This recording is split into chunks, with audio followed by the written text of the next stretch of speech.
ራስን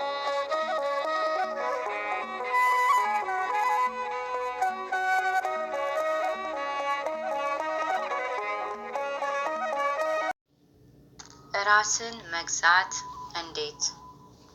መንፈሳዊ ሰው ካሉት ብቃቶች መካከል አንዱና ዋነኛው ራስን መግዛት ነው። እርሱ ራሱን ለስጋ ምኞትና ለፍላጎቶቹ አሳልፎ አይሰጥም። ሕሊናው ኃጢአት ምኞትን ሲናፍቅ ይህንን ሐሳቡን በመቃወም መንፈሱ እንዲትመራው በማድረግ ራሱን አጥብቆ ይገዛል። መጽሐፍ ቅዱስ እንዲህ ይላል፣ በመንፈሱ ላይ የሚገዛ መንፈሱንም የሚገዛ ከተማን ከሚወስድ ይበልጣል። መጽሐፈ ምሳሌ ከምዕራፍ 16 ከቁጥር 32። እንደ መድኃኒታችን ኢየሱስ ክርስቶስ ትምህርት ራሱን የሚገዛ ወይም የሚመራ ማለት ስጋውን የጠየቀውን ሁሉ የማይሰጥ ይልቁንም የሚቃወም ማለት ነው። ነፍሱን የሚወድ ያጠፋታል፣ ነፍሱንም በዚህ ዓለም የሚጠላ ለዘላለም ሕይወት ይጠብቃታል። ዮሐንስ ወንጌል ከምዕራፍ 12 ከቁጥር 25።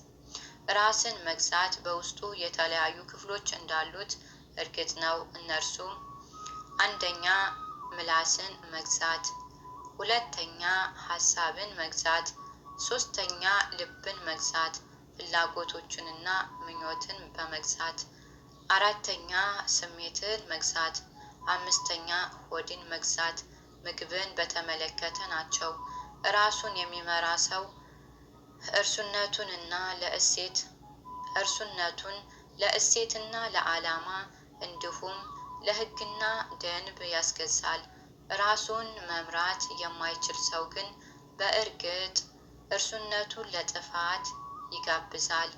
ራሱን የሚገዛ ሰው ነፍሱን በእውነተኛ ፍቅር ይወዳታል። ራሱን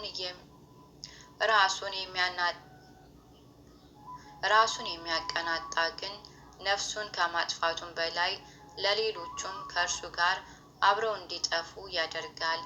ራሱን አጥብቆ የሚጠብቀው በትጋቱ ነፍሱን ስለሚጠብቃት በመልካም ሁኔታ ስለሚገዛት ያድናታል። አልፎም ተርፎ ሌሎቹን ለማዳን ምክንያት ይሆናል። ራሱን አመለካከት ግንኙነት በቅደም ተከተል ያደራጃል። በመጀመሪያ እግዚአብሔርን ያስቀድማል፣ በመቀጠል ሰዎችን ያስከትላል፣ በመጨረሻ ራሱን። ምላስን መግዛት መንፈሳዊ ሰው ቃላት ወይም ሐሳቦች ያቀበሉትን ወይም ወደ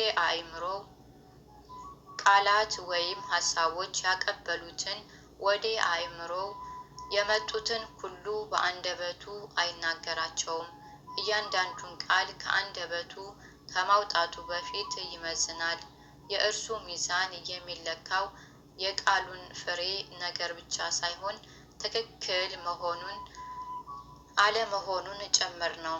ከዚህ በተጨማሪ እርሱ ዋና ዓላማው ቃሉ በሌሎች ሰዎች ላይ የሚያመጣውን ተጽዕኖ አጸፋና ውጤት ጭምር ነው። ምላስ ወይም አንደበት ስህተት ውጤት ሥጋ ማሳደፍ እና የፍጥረታትን ሩጫ ማቃጠሉን የሚያውቅ ሰው ከመናገሩ በፊት ከፍተኛ ጥንቃቄ ያደርጋል። የሐዋርያው የቅዱስ ያዕቆብ መልእክት ከምዕራፍ 3 ከቁጥር 5 እስከ 6 ከነቢዩ ከዳዊት ጋር ሆኖም አቤቱ ለአፌ ጠባቂ አኑር፣ የከንፈሮችንም መዝጊያ ጠብቅ ይላል። እርሱ እንዴት ከአፉ የሚወጣው ቃል ተመልሶ ሊገባ እንደማይችል ያውቃል። ከዚህም በተጨማሪ ከአፉ የወጣው ቃል አድማጮች ጆሮ ከደረሰ በኋላ የተናገረውን መልሶ ሊውጠው ወይም ይቅርታ ሊያገኝበት እንደማይችል አስቀድሞ ያውቃል። ከዚህ በኋላ ስህተቱን ለማስተካከል ቢጥርም ጥፋቱ በእርሱ ላይ ዕዳ ሆኖ እንደሚቆጠር አጥብቆ ይረዳል። ከሁሉ በላይ ደግሞ ጌታ እንደተናገረው እንደሚኮነንበትም ያውቃል። ከቃልህ የተነሳ ትጸድቃለህ፣ ከቃልህም የተነሳ ትኮነናለህ። የማቴዎስ ወንጌል ከምዕራፍ 12 ከቁጥር 37። ሐሳብን መግዛት። መንፈሳዊ ሰው አንደበቱን መግታት እንደቻለ ሁሉ ሐሳቡን መግዛት ይችላል። እርሱ የመጀመሪያው መንፈሳዊ መንገድ በሆነ ሐሳብ ምክንያት ስቶ እንዳይወጣ ሐሳቡን ይገታል። ወደ ሐሳቡ የሚመጣውን ኃጢአት ሐሳብ ሁሉ አይቀበልም። ፈጠን ብሎ ስለሚያስወጣው በእርሱ ላይ ለዘብተኝነት አያሳይም። ከዚህም በተጨማሪ በመጀመሪያ ቀላል መስሎ የሚታየውን ቀስ በቀስ ተቀባይነት ወደሌለው ነገር የሚመራውን ሐሳብ ገና ከጅምሩ አይቀበለውም። እንደዚህ አይነቱን ውስጡ ተኩላ ሆኖ ከላይ ግን የበግ ለምድ ለብሶ የሚመጣውን ሐሳብ ስለማይቀበል ስለ ሰይጣን ቅዱስ ጳውሎስ የተናገረውን በሰይጣን እንዳንታለል የእርሱ ሐሳብ እናስተውልምና። ሁለተኛ ወደ ቆሮንቶስ ሰዎች ከምዕራፍ 2 ከቁጥር 11 የሚለውን ቃል ለውስጡ አበክሮ ይነግረዋል። እርሱ በኃጢአት ሐሳብ ከተሳሳተም ስህተቱን ፈልጎ በማግኘት ጥፋቱን ብዙ ሳይቆይ ያቆመዋል። ምክንያቱም ከኃጢአት ሐሳብ ጋር አብሮ መጓዝ ጌታን እንደ መካድ ስለሚቆጠር ብቻ ሳይሆን ይህ ክፉ ሐሳብ አንድ ጊዜ ከሕሊና ጋር ክፉኛ ከተጣበቀ ስለማይለቅ ነው። ከዚህ በመቀጠልም እያደገና እየጎለመሰ ከንቱ ከሄደ በኋላ ልብን ከማጥቃቱም በላይ ወደ ምኞት ይቀየራል። በእርግጥ እንደዚህ አይነቱን ሐሳብ ገና ከውጥኑ ማጥፋት አማራጭ የሌለው መፍትሄ ነው። መንፈሳዊ ሰው ጊዜውን ሙሉ ለሙሉ ክፉ ሐሳቦችን በመቆጣጠር እና ኃጢአትን በመካከል አይጨምርም። ይልቁንም ሕሊናውን ልቦናውንም በንጽህና በመንፈሳዊ ሐሳብ አብዝቶ ይሞላል። በመሆኑም ዲያብሎስ ከክፉ ሐሳብ ሊዋጋው ሲመጣ ሕሊናውን በመንፈሳዊ ተመስጦ ተሞልቶ ያገኘዋል።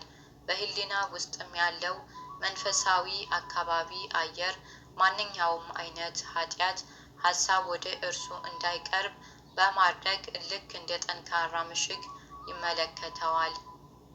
ይመክተዋል። ስሜትን መግዛት።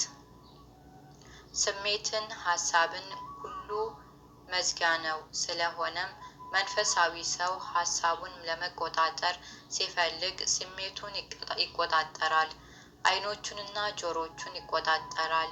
ስለሆነም ማንኛውም ወደ ሐሳብ የሚመራ ነገር ካለ ወደ ስሜቱ ስለሚደርስ ፈጥኖ ያስወግደዋል። ከዚህ ላይ አንዱን በሌላው መተካት በሚችለው መርሁ መሰረት በአንዱ ሐሳቡ ቦታ ሌላውን ሐሳብ ይተካል። ዮሐንስ ሐጺር የተባለው ቅዱስ ሰው ማዳመጥን በመከልከል ዙሪያ አስገራሚ ነገሮችን ይሰራ ነበር።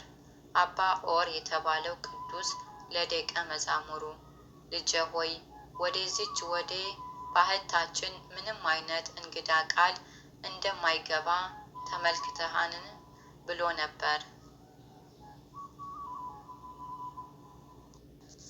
መብላትንና መጠጣትን መግዛት። ብዙ ሰዎች ዳይት በሚል አካሄድ ምግብን ከወትሮ በመቀነስ ራሳቸውን ተቆጣጥረው ክብደታቸውንም ይቀንሳሉ። ይህን የሚያደርጉት ለስኳር በሽታ፣ ለልብ ህመም፣ ለደም ብዛትና ስብ ወይም ውፍረት ለመቀነስ ሲሉ ነው። መንፈሳዊ ሰው ግን ምግቡንና መጠጡን የሚቆጣጠረው ለመንፈሳዊ ምክንያቶች ነው። ይህም ጾምንና መከልከልን ያካትታል። እርሱ ከእነዚህ ላይ ራሱን የሚገዛው ስጋውን አድክሞ ለመንፈሱ የትጋት ጊዜ ለመስጠት ነው። ምግብን አስመልክተን ስንናገር እናታችን ሔዋን ራሷን መግዛት እንዳልቻለች እናስተውላለን። እርሷ ራሷን መግዛት ስላልቻለች የእግዚአብሔርን ትእዛዝ በመተላለፍ እንዳትበላ የተከለከለችውን ዛፍ ፍሬዋን ቆርጣ በልታለች። አባታችን አዳምም እንዲሁ ተቀብሎ በልቷል። በዚህም የመጀመሪያ ኃጢአት ወደ ዓለም ገባ። ከዚህ ላይ ከውድቀት በፊት ቀድሞ የመጣው ስሜትን ለመቆጣጠር አለመቻል ነው። በመሆኑም የመጀመሪያው ኃጢአት የተፈጸመው ሔዋን እባቡን መስማቷ ወይም ደግሞ ዛፉ ለመብላትም ያማረ እንደሆነና ለዓይንም የሚያስጎበጅ ለጥበብም መልካም እንደሆነ አይታ ስለጎበጀች ነው። ኦሪት ዘፍጥረት ከምዕራፍ 3 ከቁጥር 5። በእርግጥም አንዱ ኃጢአት ወደ ሌላኛው ኃጢአት ስለሚመራ በመጀመሪያ ከስሜት ወደ ሀሳብ ቀጥሎም ወደ ልብ ከዚያ ወደ ድርጊት ይሸጋገራል። ቁጣን በተመለከተ ይሄኛው ነርቭን መግዛት ልንለው እንችላለን። እንደ መጽሐፍ ቅዱስ ቃል መንፈሳዊ ሰው ዘወትር ከቁጣ ለመራቅ ይሞክራል። የሰው ቁጣ የእግዚአብሔርን ጽድቅ አይሰራምና። የሐዋርያው የቅዱስ ያዕቆብ ከምዕራፍ 1 ከቁጥር 20። እርሱም ንዴትን በልቡ ውስጥ መንቀሳቀስ መጀመሩን ሲያውቅ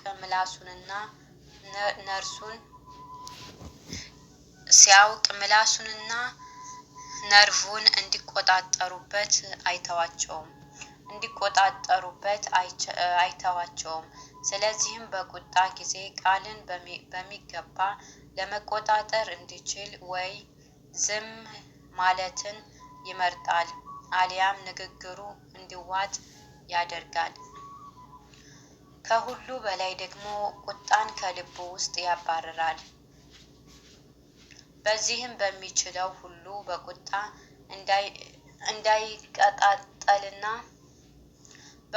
እንዳይቀጣጠልና ድምፁ ከፍ ብሎ እንዳይወጣ ያደርጋል። በተጨማሪም ገጹን አያጨፈግግም። በዚህም ጊዜ አኳኋኑ ሁሉ ሐዋርያው ቃል የተከተለ ይሆናል። ሰው ሁሉ ለመስማት የፈጠነ ለመናገርም የዘገየ ይሁን። የሐዋርያው ቅዱስ ያዕቆብ ከምዕራፍ 1 ከቁጥር 19። ለቁጣ የፈጠነ ሰው መጥፊያ ስለሚወድቅ ብዙ ኃጢአትን ይፈጽማል። በተረጋጋ ጊዜ በወሰነው የተሳሳተ እርምጃው አብዝቶ ይጸጸታል። በመጨረሻም መለኮታዊን መልክም ስለሚያጣ ብዙዎችን ለማሰናከያ በቁጣው ውስጥ ድንጋይ ይሆናል። መንፈሳዊ ሰው በቁጣ ውስጥ እያለ ደብዳቤ አይጽፍም።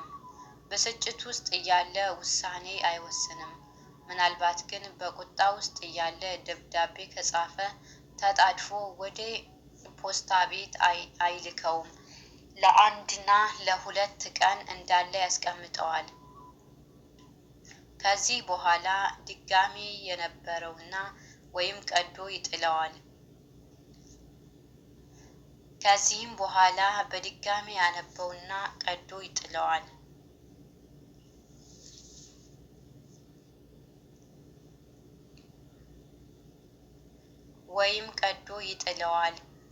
አለበለዚያ ሌላ ይጽፋል።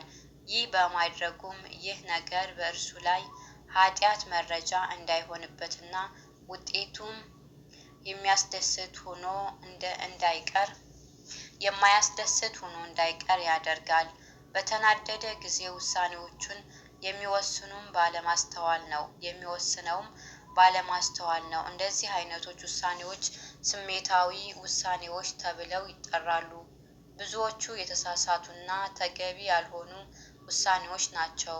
ከዚህ ጋር በተያያዘ መጽሐፍ ቅዱስ እንዲህ ይላል፣ በነፍስህ ለቁጣ ችኩል አትሁን፣ ቁጣ በነፍስ ብብት ያድራልና። መጽሐፈ መክብብ ከምዕራፍ 7 ከቁጥር 9። ዶግማና ትምህርት። መንፈሳዊ ሰው በዶግማና በትምህርት ላይ ራሱን ይገዛል። እርሱ አዘውትሮ ስለሚያነብ ወደ አእምሮው የገባውን ማንኛውም አይነት ሀሳብ ለማስፋፋት አይጣደፍም።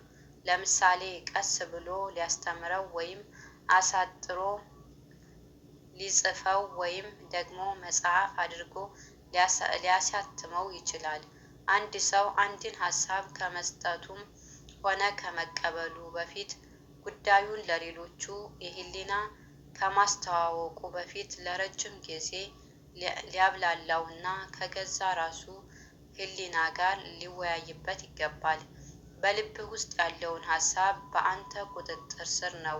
ካወጣከው ወይም ካስፋፋከው ግን በሌሎች ሰዎች ቁጥጥር ስር ነው። ታላቁ አባት ቅዱስ መቃርስ ወንድሜ ሆይ ሰዎች በአንተ ላይ ከመፍረዳቸው በፊት በራስህ ላይ ፍረድ ብሎ መናገሩ ምንኛ ትክክል ነው። ምናልባት ይህንን አባባሉን ያገኘው ከሐዋርያው ከቅዱስ ጳውሎስ ሊሆን ይችላል። ራሳችንን ብንመረምር ባልተፈረደብንም ነበር። አንደኛ የሐዋርያው የቅዱስ ጳውሎስ መልእክት አንደኛ ወደ ቆሮንቶስ ሰዎች ከምዕራፍ 11 ከቁጥር 31። ይህንንም ማለት መንፈሳዊ ሰው በሌሎች ቁጥጥር ስር ከመውደቅ ይልቅ ራሱን መቆጣጠር ይመርጣል ማለት ነው። ታዛዥነትና ቃል መግባት። ራሱ ቃል በመግባት በታዛዥነት በተሸናፊነት ውስጥ ራሱን ይገዛል። ምክንያቱም ዛሬ አንዳንድ ሰዎች በነፃነት በግል ክብርና በራስ መተማመን ስም ስለ ስነ ስርዓት፣ ስለ ወግና ስለ ሕግ ሳይጨነቁ የወደዱትን ስለሚያደርጉ ነው። በዲሞክራሲ ምናምን የምናምነው በገደብ ውስጥ ባለ ዲሞክራሲ ነው። ለዚህ አባባል ወንዝ ጥሩ ምሳሌ ሊሆነን ይችላል። ወንዝ ከግራና ከቀኙ ባሉት ሁለት ከፍ ባሉ ምድር አካላት ተገድቦ ይፈሳል። ሰዎች ወንዙንም ከሚፈስበት አቅጣጫ በማስቆምም ነፃነቱን ሊነፍጉት ባይችሉም አፍሳሹ ወጥቶ የጎርፍ አደጋ እንዳያስከትልና አካባቢውን ረግረግ እንዳያደርግ ግን ሊቆጣጠሩት ይችላሉ። መንፈሳዊ ሰው ቃሉን ይጠብቃል፣ ግብረ ገብነትንም ያከብራል፣ ሕግጋትንም ያጤናል፣ ለሌሎቹ ሰዎችም እንዲሁ ያከብራል። ሐዋርያው የተናገረው ቃል ሳንናገር ይቀበላል። ሐዋርያትም የተናገረውን ቃል ሳያንገራግር ይቀበላል። ለሁሉ የሚገባውን አስረክቡ፣ ግብር ለሚገባው ግብር፣ ቀረጥን በሚገባው ቀረጥን፣ መፍራትን ለሚገባው መፍራትን፣ ክብርን ለሚገባው ክብርን ስጡ። ወደ ሮሜ ሰዎች ከምዕራፍ 13 ከቁጥር 7። ራሱን ምኞትና አስተሳሰብ የሚከተለውና ለስነ ስርዓትም ለበላዩና ለማንኛውም የማይገዛው ሰው ግን መንፈሳዊ ሰው አይደለም። እርሱ መጽሐፍ ቅዱስ የሚያስተምረው ስለማይቀበል ምንም አይነት ነገር አይቀበልም። ታዛዥነትን አስመልክቶ መንፈሳዊ ሰው ራሱን ይገዛል። እርሱ ለወላጆቹ፣ ለንስሐ አባቱ፣ ለስነ ስርዓትም ከመታዘዙም በላይ ለእግዚአብሔር ፍጹም ታዛዥ ነው። መታዘዝ ክብሩን እንደማይቀንሰው ይረዳል። መታዘዝ የትህትና ምልክት ሲሆን ትህትና ደግሞ መልካም ባህሪ ነው። ለማንም የማይታዘዝ ሰው ሙሉ ለሙሉ የሚታዘዘው ለትዕቢትና ለሀሳቡ መሆኑ እርግጥ ነው። ምኞትና የበላይነት። መንፈሳዊ ሰው ምኞትን፣ ደስታውንም መውደዱንና የበላይነቱን አስመልክቶ ራሱን መግዛት አለው። በራሱ ዓይኖች ፊትም ራሱን አዋቂ አድርጎ ሲያገኘው ወይም በአመለካከቱ ውስጥ ራሱን ጸድቆ ሲመለከት ወይም ደግሞ ራሱን የሚያስበው በላይ ከፍ አድርጎ ሲያስብ ራሱን ለመግዛት ይጥራል። ወደ ሮሜ ሰዎች ከምዕራፍ 12 ከቁጥር 3 ከዚህም በተጨማሪ እግዚአብሔር ከሰጠው ጸጋ በላይ ራሱን ሊያልቅ አይሞክርም። ዲያብሎስ ወደ ሰማይ አርጋለሁ፣ ዙፋኔንም ከእግዚአብሔር ከዋክብት በላይ ከፍ ከፍ አደርጋለሁ ብሎ በትዕቢት የተነሳው ራሱን መግዛት ባለመቻሉ ስለሆነ ወድቋል። ትንቢተ ኢሳይያስ ከምዕራፍ 14 ከቁጥር 14 መንፈሳዊ ሰው ራሱን የሚገዛው ውዳሴ ከንቱን አስመልክቶ ብቻ ሳይሆን ስጦታዎችንም በተመለከተ ወይም ደግሞ ሰውየው ራሱን ከፍ ከፍ እንዳያደርግ እግዚአብሔር እርሱነቱን የሚገዛበትን መንገድ ያመቻችለታል። ሐዋርያው ቅዱስ ጳውሎስ ይህንን አስመልክቶ የተናገረው ቃል አትርሱ። ስለዚህ በመገለጥ ታላቅነትን እንዳልታበይ ሥጋዊ መውጊያ እርሱም የሚጎስመኝ ሰይጣንን መልእክተኛ ተሰጠኝ፣ ይኸውም እንዳልታበይ ነው።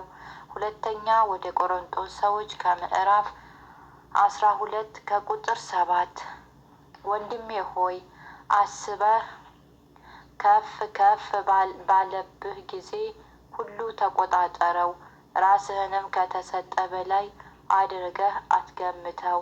አንተነትህም ከሌሎቹ ጋር አነጻጽረህ ወደምትመለከትበት ደረጃ የሚመሩ ምኞቶችን ግታቸው። ራስህን ከፍ ከፍ ብሎ ስታየው ወይም ደግሞ በፊትህ ታላቅ ሆኖ ስታገኘው ታዛዥነትህን ከትህትና ለሌሎቹም ያለክንም ክብር በማጣት ላይ መሆንህን እወቅ። ለማንኛውም ጊዜ ከፊት ለፊትህ የሚከተለውን የመጽሐፍ ቅዱስ ቃል አኑር። ትዕቢት ጥፋትን፣ ኩሩ መንፈስም ውድቀትን ይቀድማል። መጽሐፈ ምሳሌ ከምዕራፍ 16 ከቁጥር 18 በሕይወት ዙሪያ ራስን መግዛት መላ ሕይወትንም ያጠቃልላል። መንፈሳዊ ሰው ምቾትንና ድሎትን አስመልክቶ ራስን መግዛት አለው። እርሱም ሰዓቱን በትክክል ይጠቀማል። በመሆኑም ጊዜውን ለሚሰራው መንፈሳዊ ስራ ይከፋፍላል፣ ቀጠሮም ያከብራል። በተሰደበ ወይም በተጣቃ ጊዜ ለራሱ ሊበቀል እንዳይነሳሳ ራሱን ይገዛል። ገንዘብንም በተመለከተም ስለሚቀበለውና ስለሚሰጠው ገቢና ወጪ ላይ ራሱን ይገዛል። ከሌሎቹ ጋርም የሚያደርገውን ግንኙነት እስከ ምን ድረስ መሆኑን እንዳለበት ይረዳል። ወደ ግራ ወይም ወደ ቀኝ እንዳያጋድል የልቡን ስሜታዊነትና ፍላጎት ይቆጣጠራል። ሌላው ቢቀር በአምልኮ፣ በአገልግሎት ሌሎችንም በመቆጣጠርና ሌሎቹም ባሉበት ኃላፊነት ውስጥ ራሱን ይገዛል። ለማጠቃለል ከዚህም ጉዳይ ላይ የምሰጠው ጠቃሚ አስተያየት ራሱን ከውስጥ መቆጣጠር የማይችል ሰው ከውጭ ለሌሎች ቁጥጥር እንደሚያስፈልጉት የሚገልጽ ነው። እርሱ ራሱ ከውስጥ መቆጣጠር ካልቻለ ቁጥጥሩ ያለ ፍቃዱ ከውጭ ይመጣል። ከውጭ የሚመጡት ኃያላትንም አመሉን በቅርብ የሚያውቅና ኃላፊነቱን የሚጠብቀው ህብረተሰብ አንዱ ሲሆን የሚመለከቱትም ዓይኖችና የሚሰሙት ጆሮችም ተጠያቂ ያደርጉታል። ከዚህም በኋላ በፍርሃት ይገዛል ወይም በእፍረትም ይሸማቀቃል። በመጨረሻም በሕግና ከበላይ አካላት በሚመጡ ውሳኔዎች እንዲቆጣጠሩት ይሆናል። ወይም ደግሞ በመንፈሳዊ ምክሮችም ገደቡ እስኪያልፍ እንዳያልፍ አድርገው ያቆሙታል። ከዚህም ካለፈ ስህተቱን እንዳይደግም በሚያደርጉት ውጫዊ ኃይሎች ቁጥጥር ስር ይወድቃል።